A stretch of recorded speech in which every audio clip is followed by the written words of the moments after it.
Bonjour Tom Dutheil, merci de nous accueillir dans ce petit bureau un peu perdu dans le cadre magnifique de la grande chancellerie de la Légion d'honneur.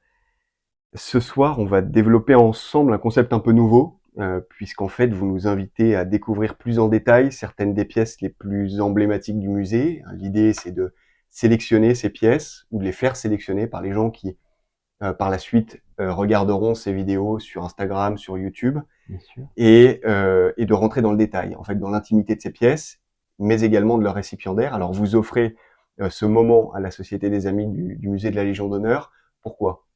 Pourquoi ça vous fait plaisir? Alors moi, je suis ravi de mettre en place effectivement ce concept avec la Société des Amis. L'un des objectifs de la Société des Amis est spécifiquement de contribuer à la valorisation du musée, de ses collections, et donc ces vidéos s'y prêtent totalement.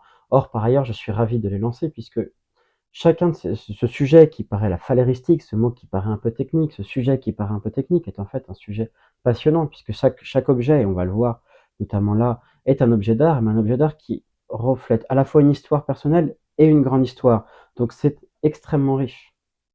Eh bien, merci de faire cet honneur à la Société des Amis du Musée et puis à tous ceux aussi, bien sûr, je pense, eux qui suivent et suivront bientôt son activité sur les réseaux. Alors, qu'est-ce que vous nous proposez de beau pour ce premier épisode des entretiens phaléristiques? Alors, vous êtes au musée de la Légion d'honneur et des ordres de chevalerie. Alors, à tout seigneur, tout honneur, commençons par la Légion d'honneur. Et pour témoigner à la fois du fait que les décorations sont des objets d'art, mais aussi des témoins d'un parcours personnel, j'ai pris un ensemble tout particulièrement emblématique. Donc, cet ensemble de la Légion d'honneur d'Eugène Rouher. Alors, Avec cette plaisir. croix, elle a une histoire bien particulière. Oui, tout à fait. Eugène Rouher était parfois surnommé le vice-empereur. C'est le ministre d'État ou ministre du Conseil d'État de Napoléon III, donc on est sous le Second Empire, et il a un rôle central. Encore une fois, on le surnomme parfois le vice-empereur. Il va être nommé à ce titre Grand Croix, donc la plus haute dignité de la Légion d'honneur, en 1860, et va avoir un rôle central dans les choix et les actions des gouvernements de Napoléon III. En 1867, il va faire l'objet parfois de quelques campagnes de critiques, notamment du fait qu'il a conseillé Napoléon III d'intervenir au Mexique. Et pour lui faire preuve de sa confiance, lui faire preuve d'un honneur tout à fait particulier, Napoléon III va remettre à Eugène Rouher cet ensemble en diamant de la Légion d'honneur, accompagné d'une lettre que je vais vous lire ici.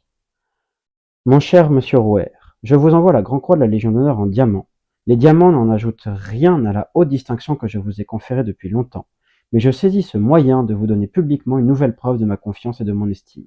Au milieu de vos nombreux travaux, au milieu des attaques injustes dont vous êtes l'objet, une attention amicale de ma part vous fera oublier, je l'espère, les ennuis inséparables de votre position, pour ne vous rappeler que vos succès et les services que journellement vous rendez au pays. C'est ça qui est fascinant dans la fédéristique, je trouve, c'est que on s'est allié à une maîtrise de la joaillerie, donc d'un artisanat très particulière et d'un niveau exceptionnel, à des destins hors du commun, de petites histoires dans la grande histoire dont vous venez de nous parler et dont cette lettre se fait le témoignage. Moi, je vois là plus qu'une décoration en réalité. Je vois là un véritable chef-d'œuvre de joaillerie. Sous le Second Empire, les insignes d'ordonnance de Grand Croix de la Légion d'honneur en diamant sont, comme nous l'avons vu pour Eugène Rouher, un honneur spécifique conféré par l'empereur à certains de ses plus proches collaborateurs. On peut citer Eugène Rouher, on peut citer Achille Fould, dont on connaît la croix. Donc on a vraiment là, non pas une commande privée, mais un honneur spécifique donné par l'empereur. Ce sera un cas un peu unique, puisque la plupart des insignes en diamant, de nos jours encore, sont des commandes privées. Et alors, justement, vous évoquez le caractère unique de cette décoration.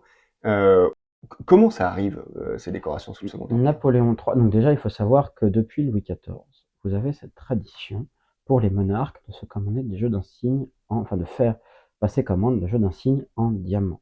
Napoléon Ier va reprendre cela et Napoléon III également.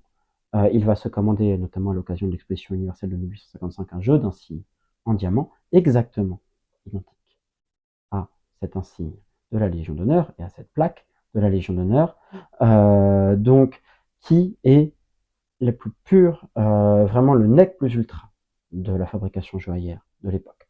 Polychromie, la taille des diamants, le nombre de pierres, la ciselure de l'aigle en argent, des figures, la taille des petits, le jeu sur les tailles des pierres. On est vraiment sur le nec plus ultra.